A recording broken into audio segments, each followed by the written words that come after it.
যারা ভোট চাইতে যাবেন তাদের আচার আচরণ, তাদের বক্তব্য, তাদের বাচনভঙ্গি এগুলো খুবই গুরুত্বপূর্ণ। ধরেন আপনি ভোট চাইতে গেলেন, সিগারেট টানতে টানতে গেলেন বা বিড়ি টানতে টানতে গেলেন, আর একজনকে বললেন যে ভাই ধানের শীষে ভোটটা দিবেন, আর একজনকে বললেন যে এই মাকারা লাগিয়ে দাও। এটা কি কোনো আচরণ হলো? আপনি যখন রাজনৈতিক কর্মী তখন আপনার কথাবার্তা কেমন, আপনার বেশভূষা কেমন, আপনার আচরণ কেমন, ভদ্রতা জ্ঞান কেমন, এগুলো কিন্তু মানুষ খেয়াল করবে। আপনি যাবেন, কুশল বিনিময় করবেন, উনি কেমন আছে আগে জানতে চাইবেন। এমন তো হতে পারে যে গতকালকে ওনার একটা বিপদ হয়েছে যেটা আপনি জানেন না বা আমি জানি না।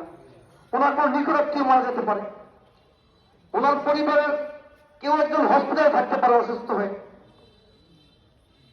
কিংবা ওনার অর্থনৈতিক কোনো বিপর্যয় হতে পারে যে গতকাল কি চাকরিটা চলে গেছে, কিংবা আল্লাহ না করুক ওনার যে প্রতিষ্ঠান, ওই প্রতিষ্ঠানে চুরি হয়েছে কিংবা আগুন লেগেছে, কত রকমের বিপর্যয় হয় না। এজন্য প্রথম গিয়ে সালাম দিয়ে তার সম্পর্কে আগে জানবেন, কারণ আপনি তার সুখের বা দুঃখের বিষয়গুলি না জেনে যখন আপনি আপনার কথা বলে চলে আসবেন তখন উনি কিন্তু বুঝবে যে ওনার ভালো মন্দ নিয়ে আপনার মাথা ব্যথা নাই। কিন্তু গত 16 বছরে ভোটাররা গুরুত্বপূর্ণ না থাকলেও এখন কিন্তু ভোটাররা গুরুত্বপূর্ণ, কারণ এই ভোটারদের ভোট এবং ভোটের অধিকার ফেরত দেওয়ার জন্যই তো এত লড়াই।